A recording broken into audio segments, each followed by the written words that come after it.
Okay, welcome to the SoDa Symposium. This webinar is being recorded and will be made available on the SoDa website next week. We will have time for questions at the end of the presentation today. So please use the Q&A feature at any time during the symposium to write in your questions. And if you would like the opportunity to ask your questions live, please make a note of that and you will be called on and unmuted during the Q&A session after the presentations. Now it's my great pleasure to introduce both speakers for today. The symposium will consist of two presentations. The first talk, Modernizing Economic Statistics, will be presented by Katharine Abraham. Katharine is a distinguished university professor and professor of economics and survey methodology.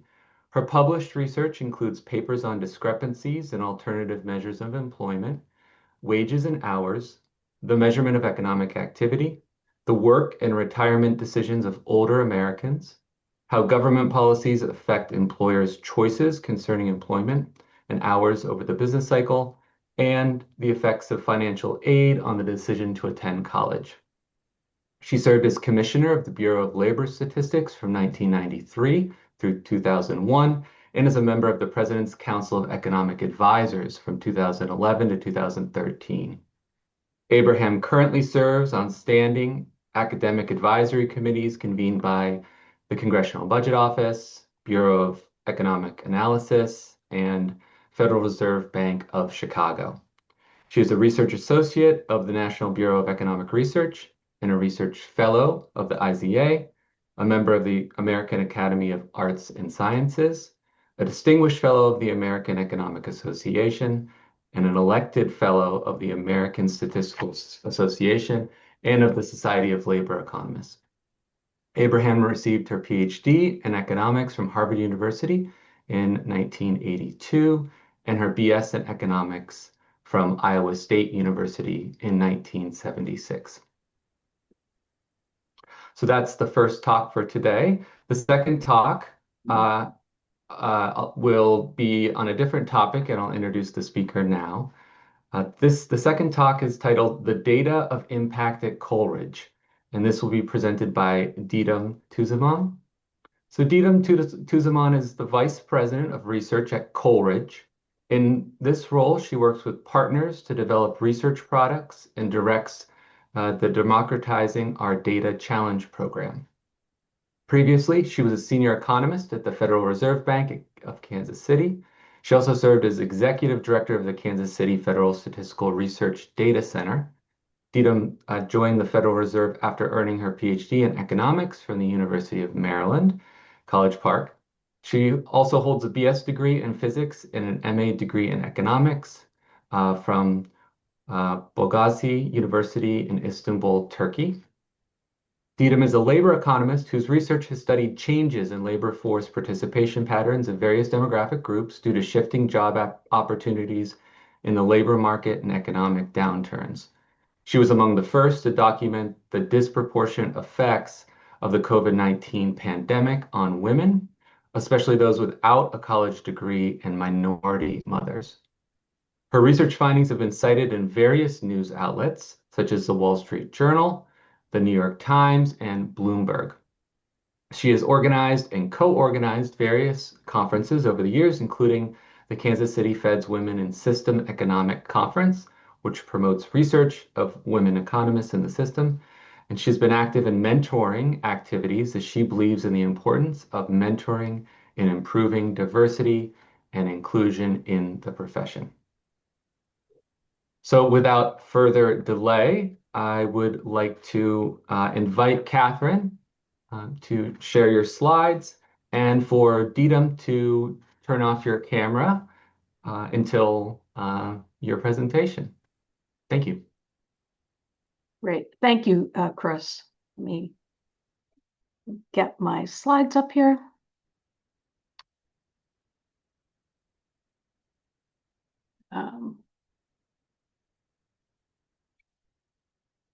Make this great. So I'm really happy to have this opportunity to talk about one of my favorite topics, which is modernizing economic statistics. I think people in this audience are probably familiar with the way that economic statistics in the United States currently are produced. The infrastructure, the methods for producing these data really were developed in the middle of the 20th century. The statistics are largely based on probability samples that represent the population of interest. The survey questionnaires generating the data are designed to collect the desired information. Periodic censuses provide benchmarks. Administrative data are used to inform the estimates. In some cases, they're used as benchmarks. But the system of producing economic data is largely a survey-based system. That system has come under increasing pressure. One of the sources of pressure is the increasing difficulty of obtaining survey responses, both from households and from businesses. This chart shows what has happened, just by way of illustration, to the survey response rates for a number of the surveys that the Bureau of Labor Statistics is responsible for. And you can see the more or less steady downward trend in response rates over the last 10 years or so. The current population survey, in some sense, the flagship household survey of the US federal statistical system, for years had response rates in excess of 90%. It's been trending downwards. It took a big dip during the pandemic, of course, and it never really quite recovered and has continued to trend downwards. By April of 2025, which is a little way off to the right of the data that I've plotted here, the response rate to the CPS was down to just over 68%. The experience in the US hasn't been as bad as the experience in the UK. This is the response rate for the UK labor force survey, which had dropped to just a little bit over 10% by 2023. Actually, the Office of National Statistics in the UK in October of 2023 decided that response rates had gotten so low that they suspended publication of official estimates based on the survey. The picture is a little bit more mixed when it comes to business surveys, but there's also clear evidence that it's becoming harder to collect survey data from businesses. The data plotted here, which go through 2019, are data for the annual surveys that the Census Bureau does, and you can see the decline in the response rates to those surveys. A second source of pressure on this model is that data users are becoming more demanding. They are demanding more timely data. They're demanding not only data that are more timely, but also data that are less subject to revisions. You can see what revisions look like for many of the important economic surveys. These are data for the BLS's monthly payroll employment survey, and what's plotted here are the revisions from one month to the next. And you can see that they can be substantial. The revision to the June 2025 numbers, which was a large negative revision to the payroll employment figures, received a particular lot of attention because it was followed almost immediately by the firing of the BLS commissioner, though that's another story. These are just month-to-month revisions in the data as more information comes in from survey respondents, but there are also revisions that occur when the benchmark data for this survey become available, and they in some cases have been substantial as well. This matters because revisions create uncertainty. If you know that the data that are being produced are likely to be subject to revision, you're going to be less certain about what economic conditions really are.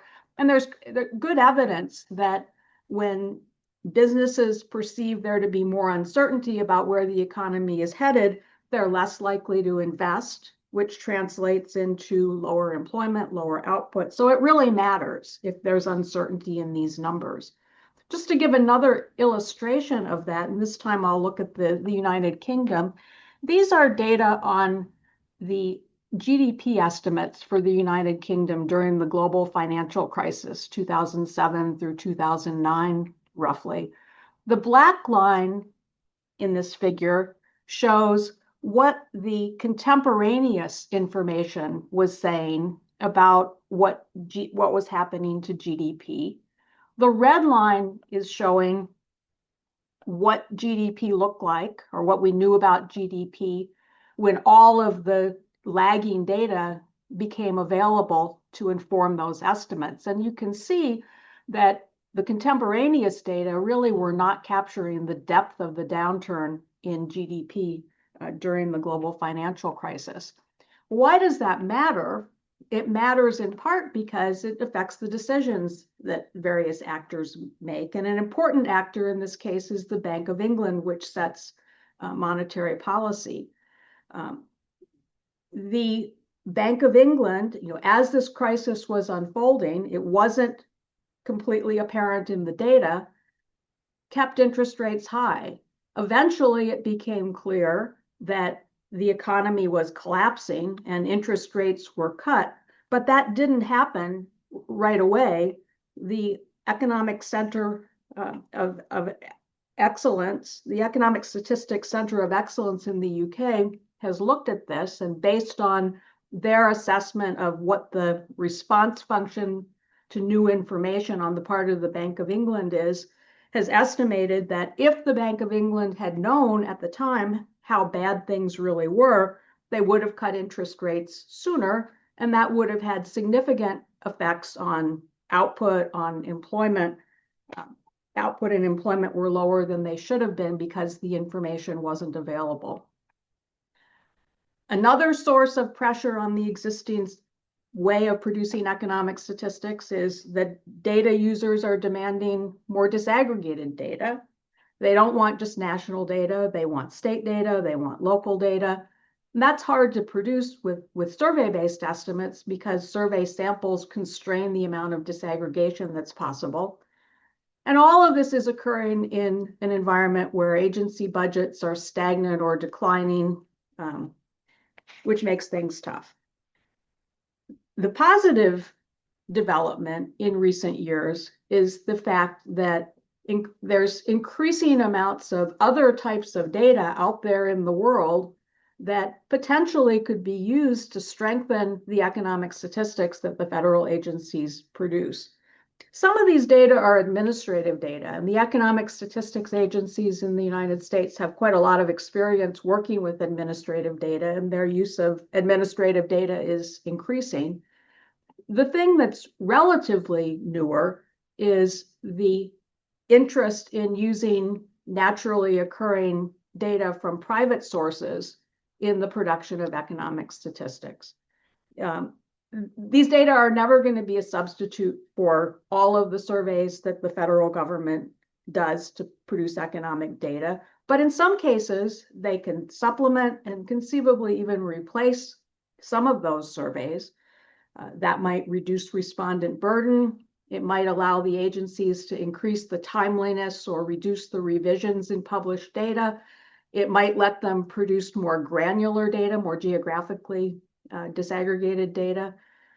I've put lower statistical agency costs with a question mark. I'm not convinced that we're going to lower costs, but I think incorporating some of these data could really help to improve the economic data that decision makers have to work with. Just to be clear about the kinds of data that I'm talking about scanner data from retail outlets. I'm talking about price information that can be scraped from the web, credit card transactions data, data from payroll processing firms, sensor data. There's a lot of different types of data out there that could potentially be helpful for economic measurement.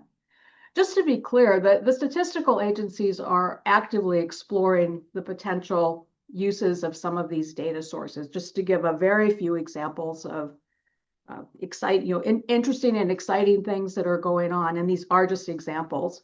The Bureau of Labor Statistics has made quite a lot of progress on substituting data from alternative sources for sending data collectors out to collect prices. The Census Bureau is using point of sale data from private sources to strengthen their national retail sales estimates and as an input into producing more geographically disaggregated estimates. The Census Bureau is also doing some really exciting work on using satellite images to estimate housing starts, housing completions, selected housing characteristics. Clearly, with more time and more resources, there's more that could be done.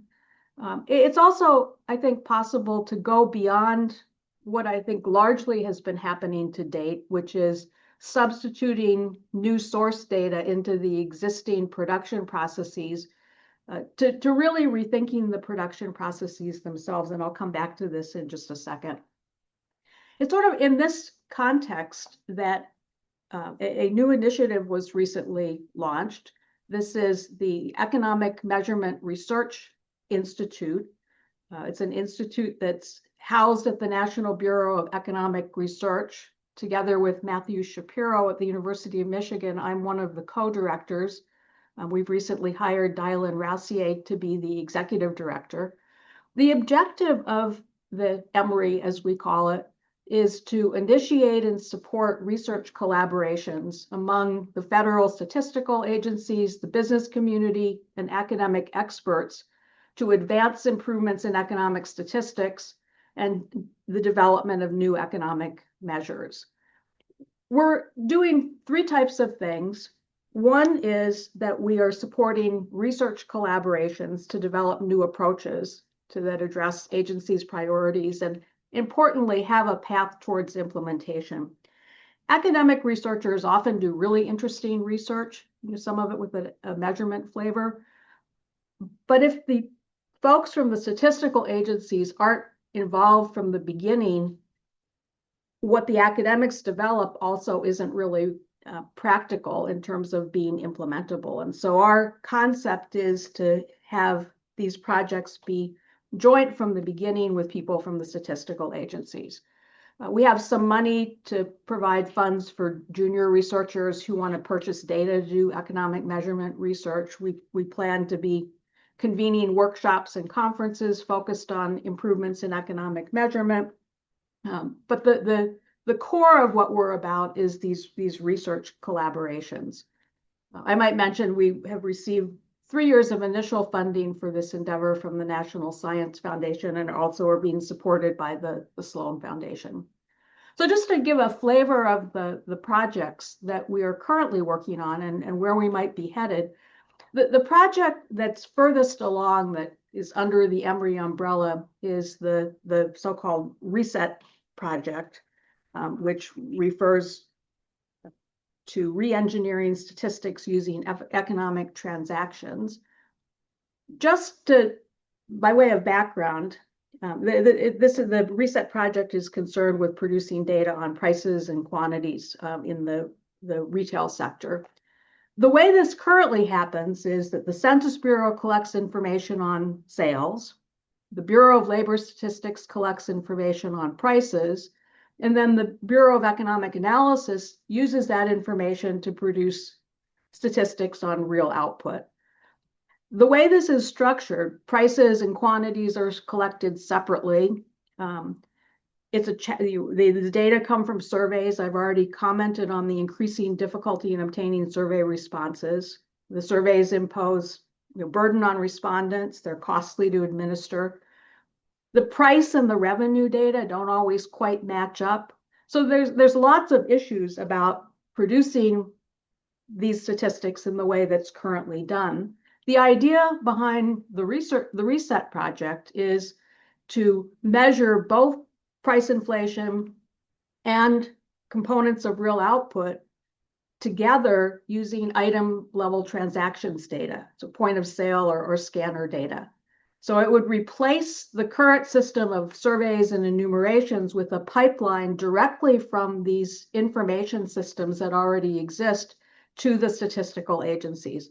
This may sound ambitious. This may sound like something that might be a long way off, but in fact, the folks who are working on this project, and they have been working on this for a while before EMRI was set up, are actually quite a long ways along in terms of being able to do this. This is a collaboration between researchers at the University of Michigan, the University of Maryland, the Census Bureau and Circana, which is a company that has assembled a lot of this point of sale data.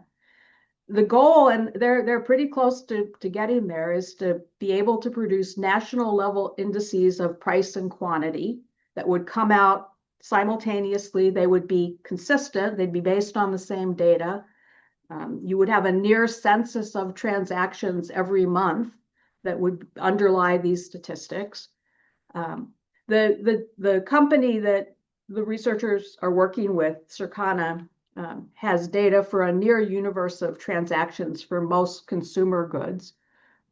There's the estimates that are currently being produced as part of the demonstration project don't currently include vehicles, gasoline, furniture, prescription drugs, but there's other data out there where you could do a similar thing.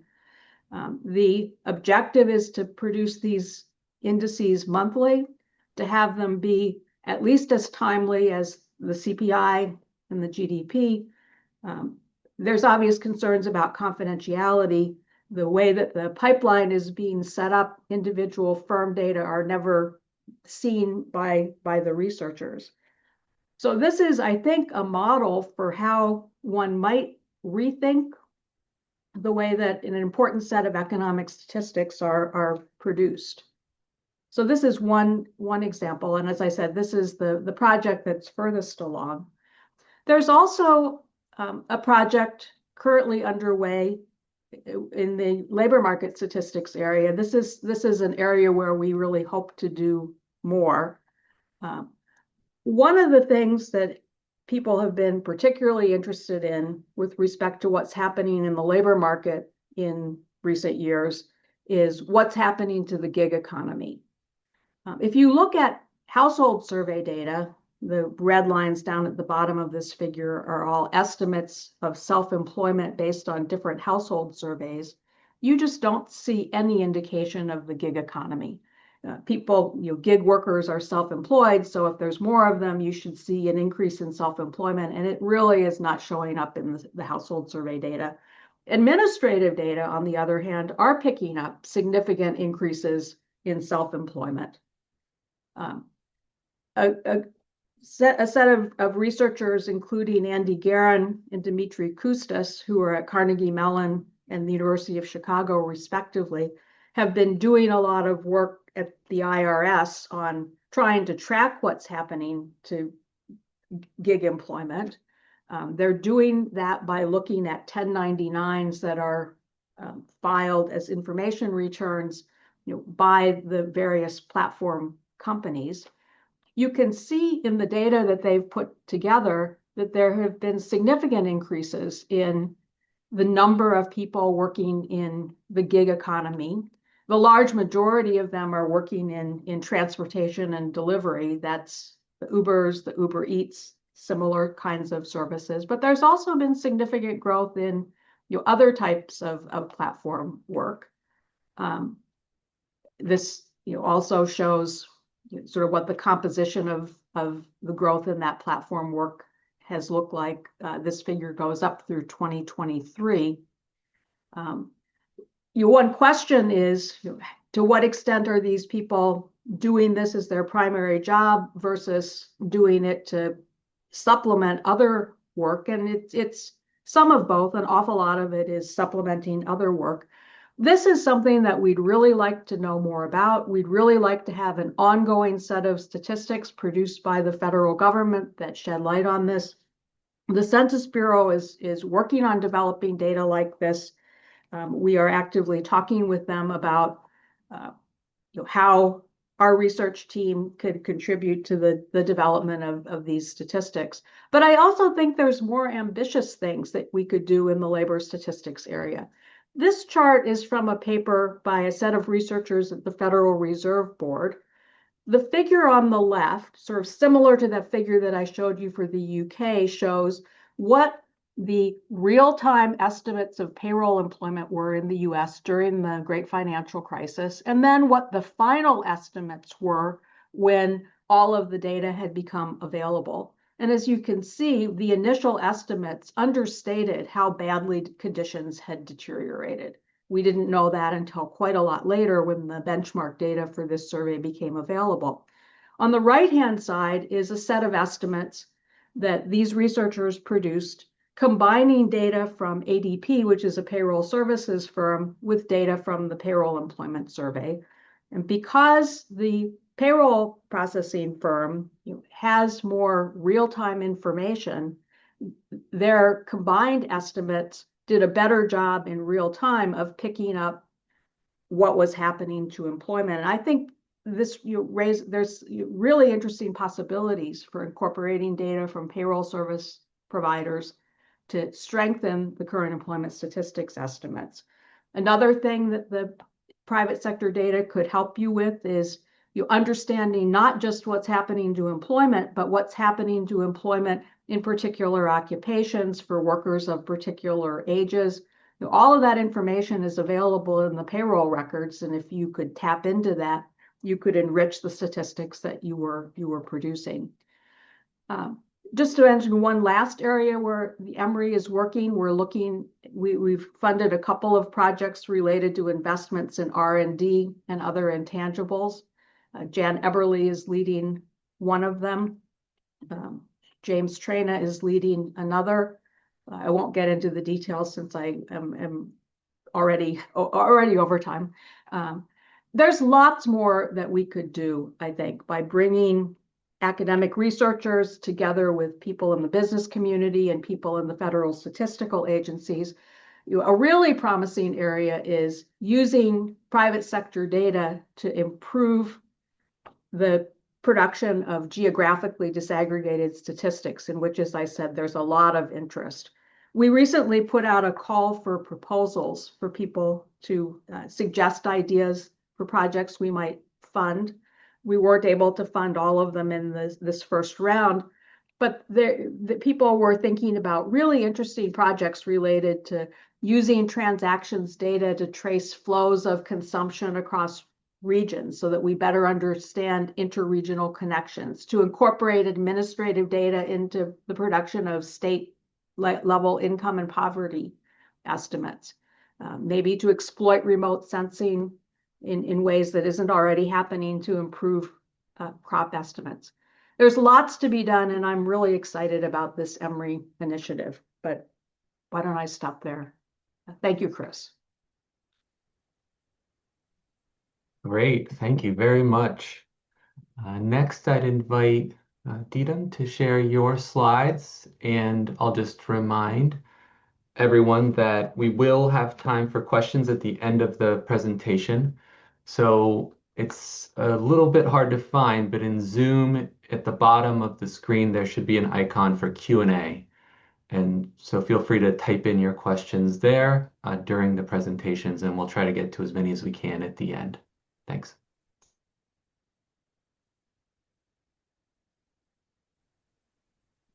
Okay. Can you see my slides? Yes. Okay, excellent. All right. So thank you very much for the opportunity to be here today. University of Maryland is especially important for me. I got my PhD from the University of Maryland under supervision of John Haltewenger. So it's always home and wonderful to be back home. And with that, let me go over the agenda quickly. I will talk about the institution that I'm working for right now, which is Coleridge. As Chris mentioned, and thank you for the introduction, Chris, I have spent a lot of years at the Kansas City Fed as an economist, and I was also the executive director of the Kansas City Research Data Center, which houses the census data. After that, I moved to Coleridge. In the past 2 years, I am overseeing the research activities. So it's very relevant to what Katharine was talking about. Can there be other data resources that can be used to be helpful for researchers and policymakers? That's exactly what we do. So I will talk about that. And then I will move to a data tool that we have developed with the state of Illinois And I'm going to go over that data tool, which is a portal. I'm going to talk about its history and recent enhancements. I will give you a quick demo and then I plan to conclude.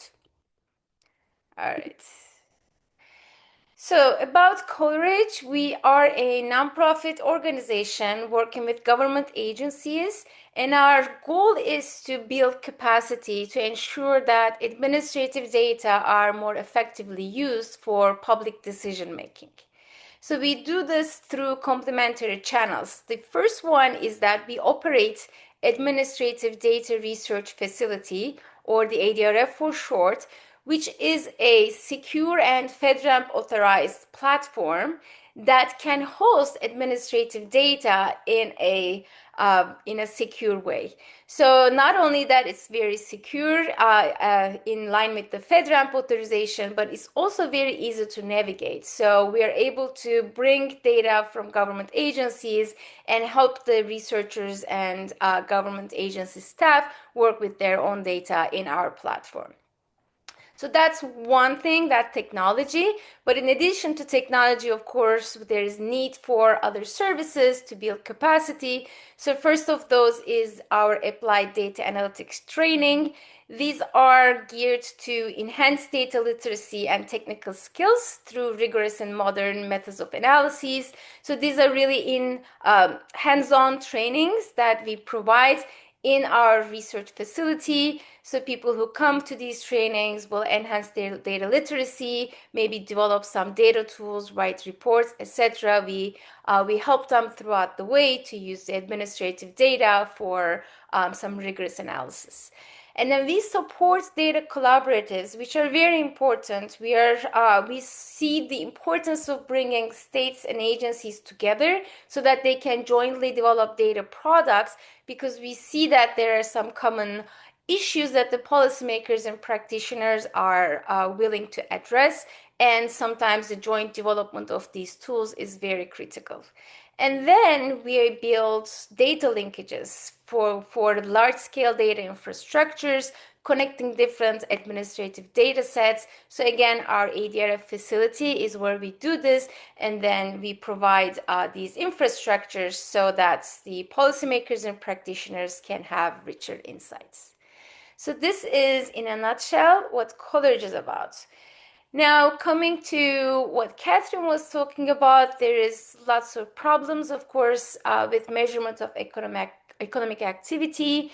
There are increasing challenges. I'm just repeating it here: declining server participation, limited resources. And at the same time, policymakers are actually requiring more and more timely, local, and demographic specific data that will be complementing national level and will be missing at the national level. So it's really important that we capture these rapidly changing local conditions, and that makes the state level data an increasingly important complement to federal statistics. So at Coleridge, that is one capacity building activity that we have. We want to make sure that the administrative data at the state level can be transformed into actionable insights through useful data tools, so that the policymakers can have faster responses to economic shocks and have more targeted policy strategies. Now, one example of such a tool is this unemployment to reemployment portal that we have developed with the State of Illinois Department of Employment Services, or IDES. So during COVID-19 pandemic, there was a huge surge in the unemployment insurance claims, which offered a unique challenge for policymakers, but also an opportunity to monitor economic disruptions in real time. So the idea came actually from the IDES and other Midwestern states data collaborative to work on a portal that's gonna show detailed information from unemployment insurance claims, so that the policymakers can have real-time information on the labor market events. And we work with them since then. We designed this portal, which I'm going to go into a little bit more details, which brings data to visualization for actionable insights, basically. And now this portal is at a stage where we have started to scale it to other states as well, because as you know, all the states are collecting unemployment insurance claims and policymakers require similar information. All right. So what do we have in this portal? So the goal is to organize the data and visualize it. So the practitioner or the policymaker don't need to worry about any technical skills. The data will be organized in a way that it is clear and accessible and will help understand the labor market conditions so that they can think about targeted responses. So what are the questions that the portal can respond to? What's the state level changes in the initial and certified unemployment insurance claims? Which local labor markets are being hit hardest by layoffs? And what is the breakdown by geography, demographics, industry, and occupation so that we can understand the composition of the unemployed? So in the unemployment re-employment portal, we provide visual representations of de-identified unemployment insurance claims. The viewers can see the data in a wide range of different dimensions. One is geographic, so we break down data, which is state level. We break it down into county, service delivery area, etc. There are other breakdowns too. Then demographics. What is the gender, age, race, ethnicity, education composition of the UI claimants? Are they veteran? What is their disability status? These are very important questions for the policymakers. And then, of course, the next one is which occupations and industry segments do we see this increase in UI claims? Another important feature is that the data are in both weekly snapshots, because that's the frequency of the UI claims data, but there's also the time series format. And this allows the policymaker to not only observe the current labor market conditions, but also track the trends and compare current conditions with the historical patterns. So far what I've shown you is, very, very informative, but we did not stop there. We continued to develop the portal. In 2022, the DOL awarded equity grants for unemployment insurance access so that states could improve access to unemployment insurance benefits, addressing disparities in benefit delivery. So what does this mean? The policymakers worry about what's happening to UI claims and also the experience of the claimants who are in the program. So for this goal, we developed some new measures, from time lapse to payment promptness, from average duration to financial distress. And again, these measures are broken down by different demographic characteristics and service delivery regions so that the policymakers can have the full picture in front of them. So I'll just do a very quick definition of the experience measures. So we look at time-lapse certification. What's the time-lapse from the start of the claimant's application week to certification? We do similar for payment. So is the claimant able to access to these benefits in a timely manner? What is the average duration of paid benefit weeks? So how long are the claimants staying in the UI program?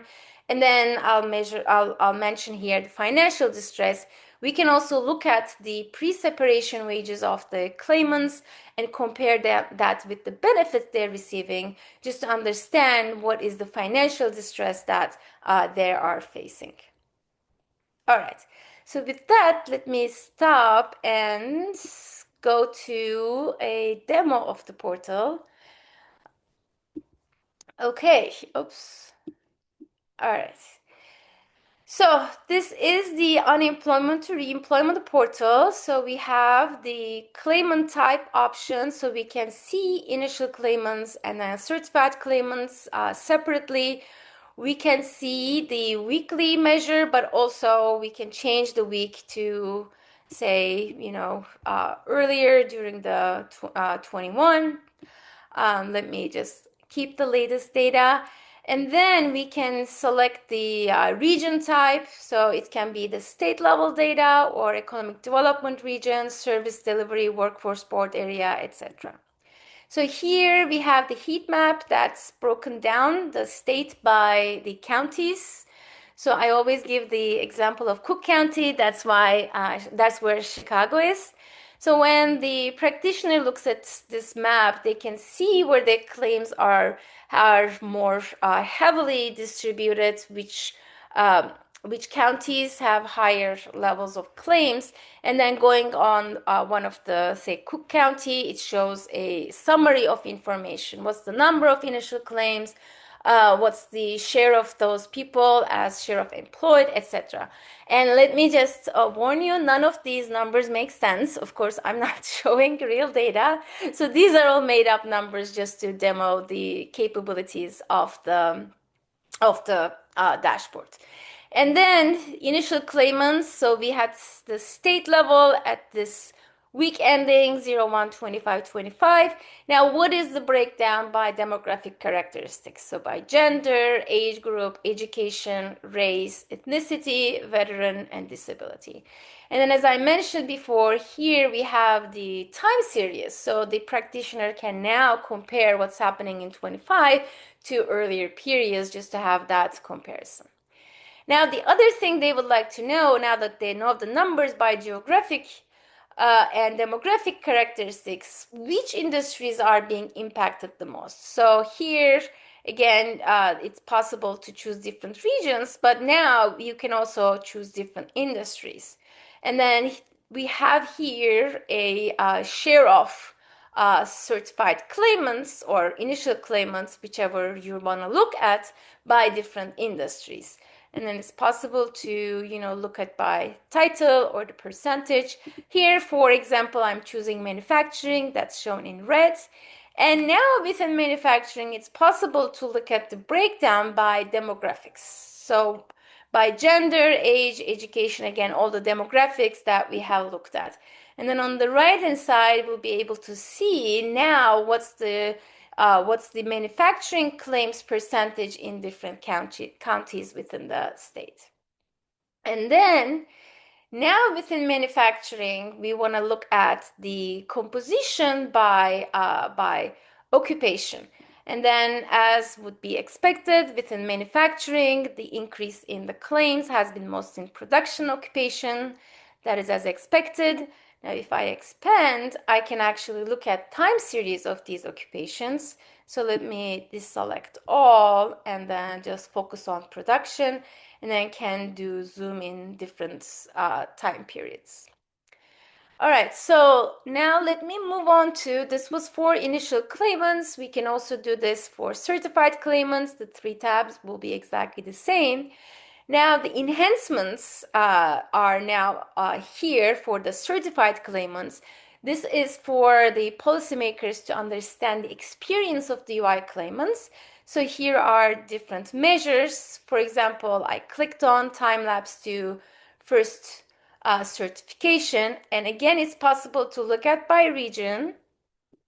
So the region will be either at the state level or service delivery region.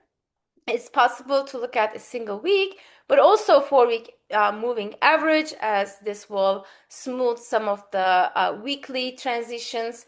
And then again, these break down by demographic characteristics. Time lapse can be different by demographic characteristics. So it's very important for the policymaker to see if all different groups can have access to benefits in a timely manner. And then again, this data makes no sense, but of course you can see here the historical trend in this measure.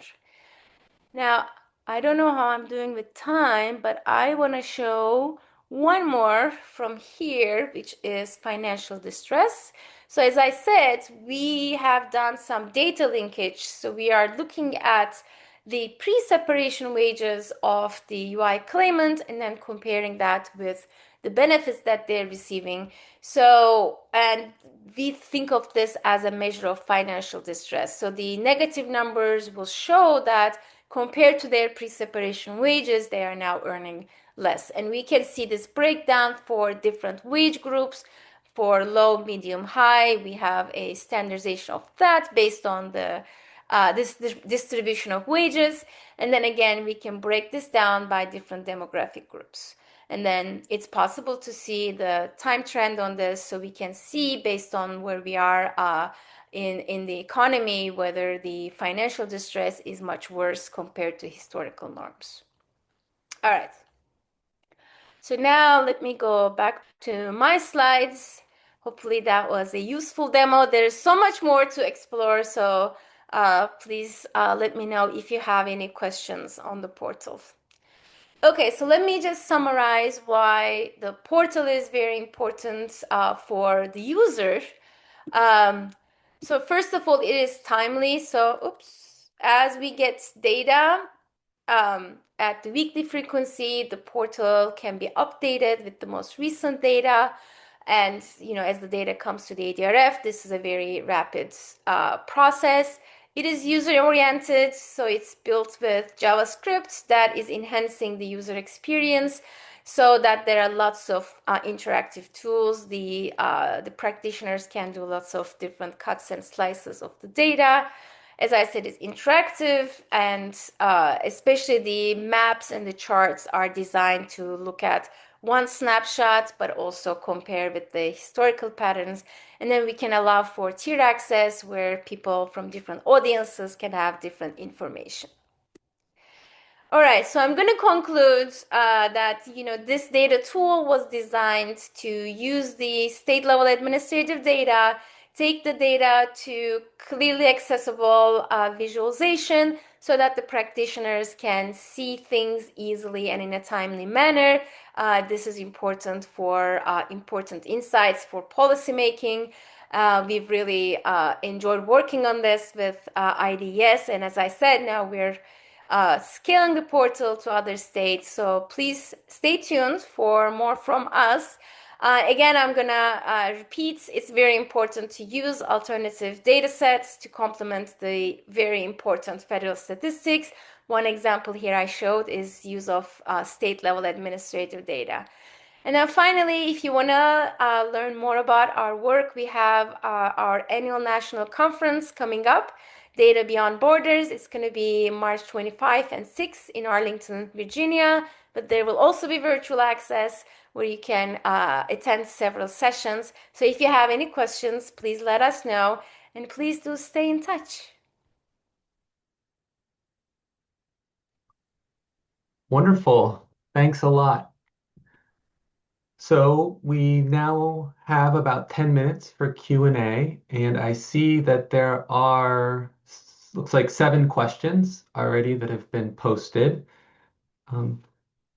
If the speakers have had a chance to look at them and wanted to answer one in particular, I would invite you to do so. Otherwise, I'll just move from the top and invite you to answer them as we go through them. So looks like the first one that was posted was from an anonymous attendee. Are there underground economy estimates using electricity usage? That's an interesting question. It's not a topic that we're currently working on, though it might be one to explore in the future. Yeah, thank you. And next questions is from Ibeck, who said, I once asked a sampling expert what happens when households stop responding to surveys. He responded saying that we will predominantly rely on administrative data like we do in Scandinavian countries. Would you agree with that prediction? Should we focus more now on improving administrative data, for example, tax data? Maybe I can take a first stab at that, and you might want to jump in. If you think about the United States, there's a lot more we could do with administrative data, but our administrative data systems are nowhere near as comprehensive as those in Scandinavian countries. So I guess I really do not see us abandoning surveys. But what I think is true is that we really should only be trying to collect data through surveys that can't be collected in any other way, and relying on other data to the extent that that's possible.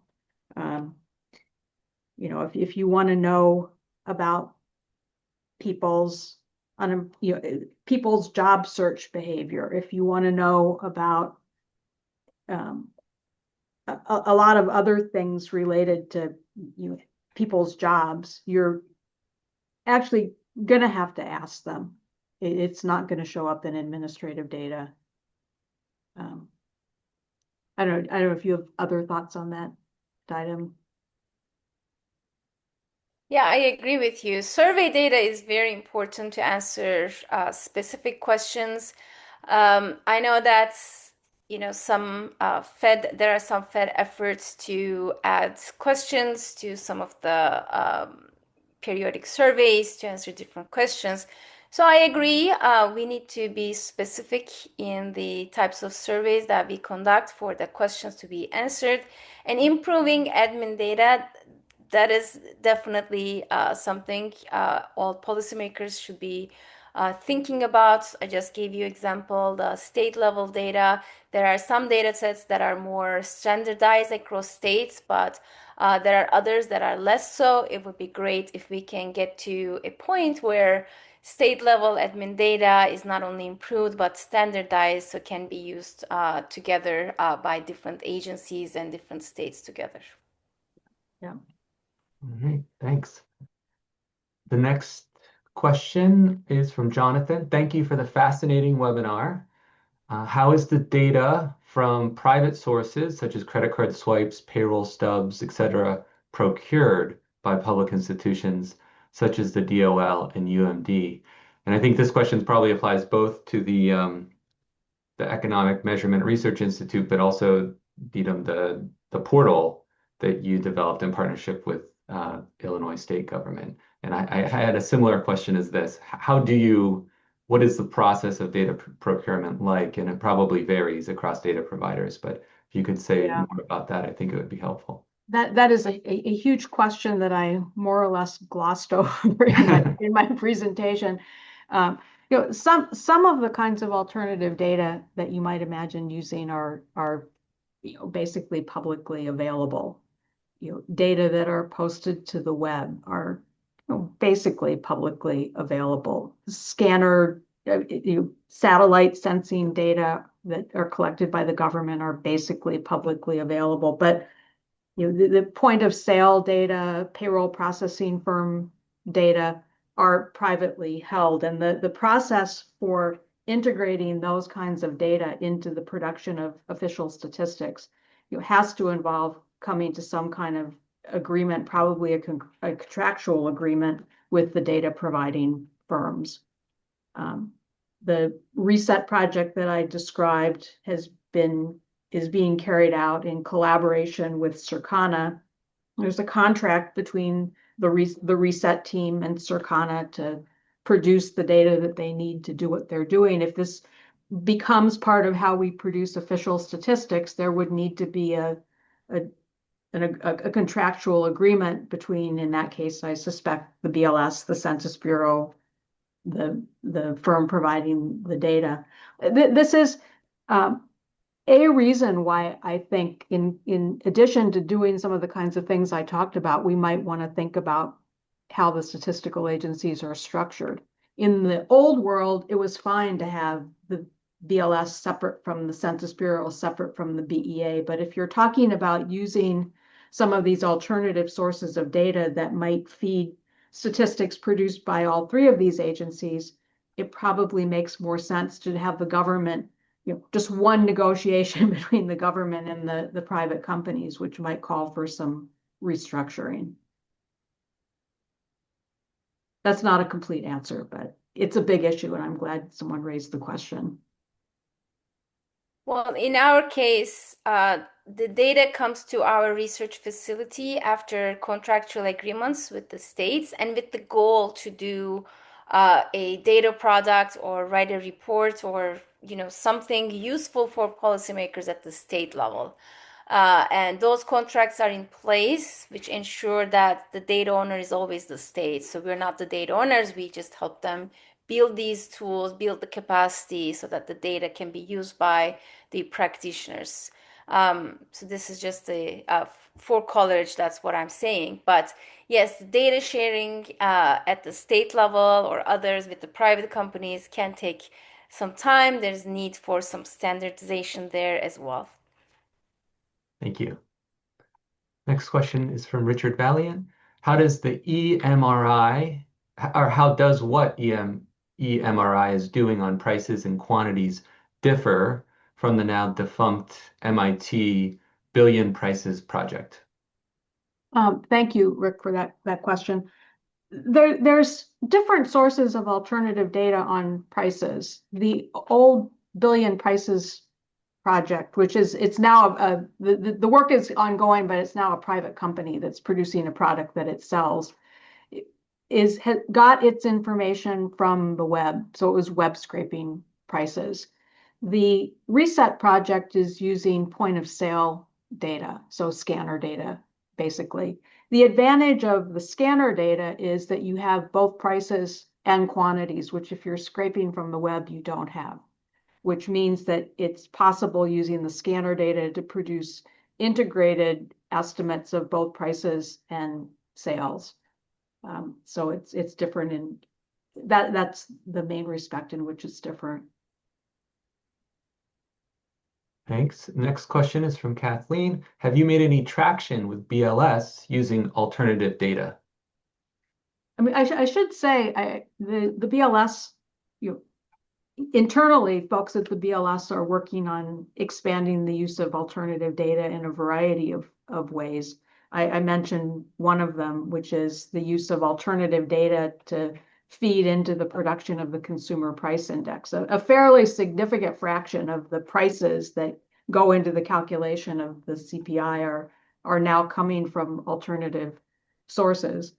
But as far as Emory engaging with the BLS, I guess what I can say at this point is that we've had some very positive conversations with the leadership there. As we have had with folks at the Census Bureau and BEA, and I think the leadership at all three agencies really realizes that this is something that's important to be working on. We've had great receptivity. Okay. Next question from Josh.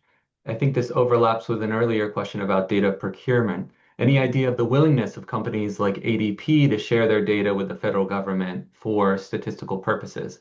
I've heard from numerous private firms that attempted to buy the data and were denied. I guess, Josh, I would say we're at an early stage of exploring the possibilities in that area.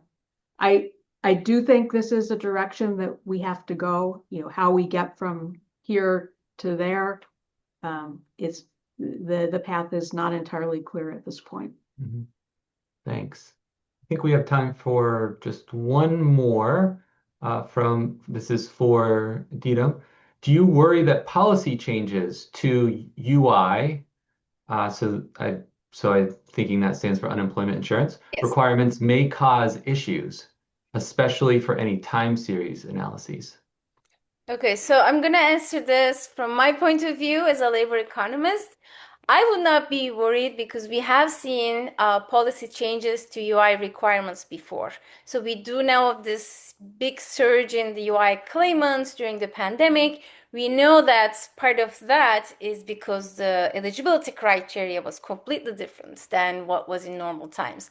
So when we look at the data, we do know what's behind it. It's the large scale layoffs, but also that. So going forward, if there are changes in the UI requirements that change the numbers, that is still relevant information for the policymakers to know where we are at with the claimants, what's the different demographic characteristics, what's the experience. From a time series analysis point of view, it will never be fully comparable across time, but it will tell us the big changes. So as a labor economist, I would just embrace it as more information rather than seeing it as a problem. Great, thank you. So in the interest of time, we'll have to stop there. I'm sharing here some information about the SoDa Center and related events for anyone who's interested. If everyone could please join me in thanking our speakers, great. Thank you, Chris. Thank you. And have a great rest of your day. Bye, everyone.